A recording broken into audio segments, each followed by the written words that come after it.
Well, many groups have done a lot to help survivors of the Holocaust, one of which is the Blue Card charity. The Blue Card has provided financial help for Jews impacted by the Holocaust since 1934. And joining us now is the current president of Blue Card, Gia Machlin.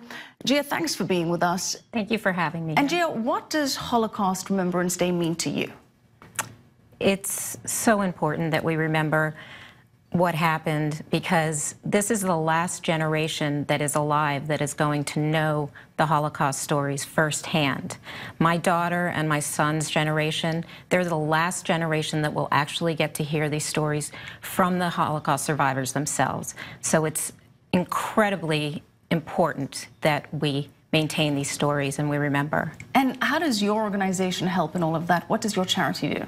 Well, we help people who actually survived this horrible, horrible experience and now live in poverty and need help for their most basic needs. So we help Holocaust survivors who live in the United States with financial assistance. And the U.S. government, the Israeli government, they're not helping these Holocaust survivors? Why is there a need for this charity? There's a need. There are many government organizations, including the German government, that help Holocaust survivors. What we do is we help them with more than their basic needs. We help them with their basic needs, but we also help them live with dignity.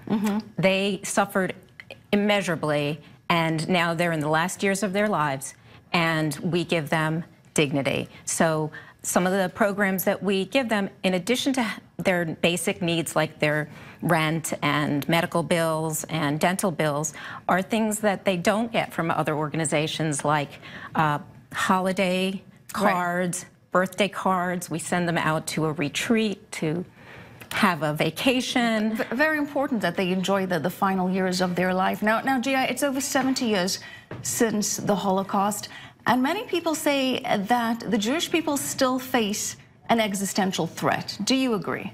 Yes, I do. I think that, as we've been hearing, there is a resurgence of anti-Semitism. There's a lot of Holocaust denial, and it just becomes so important that the younger generations really understand what happened and keep the story alive.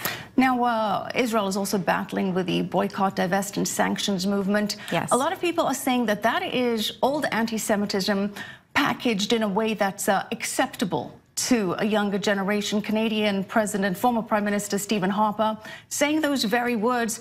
What do you think of that? This is, first of all, I want to just mention that this is my personal opinion. This is not the opinion of the Blue Card, the organization. We're a non-political organization. Our sole intention, or our sole purpose, is to help needy Holocaust survivors who can't meet their basic needs. That having been said, I do agree. I think that the BDS movement is anti-Semitism, my personal opinion. And what do you think should be done about that? Well, we need to speak up about it and get involved and get young people involved, especially young people on campuses where BDS is very strong. Yeah, certainly a lot of very disconcerting rhetoric in campuses across the world and even here in the United States. Gia Machlin, president of Blue Card, thank you so much. Thank you. Well,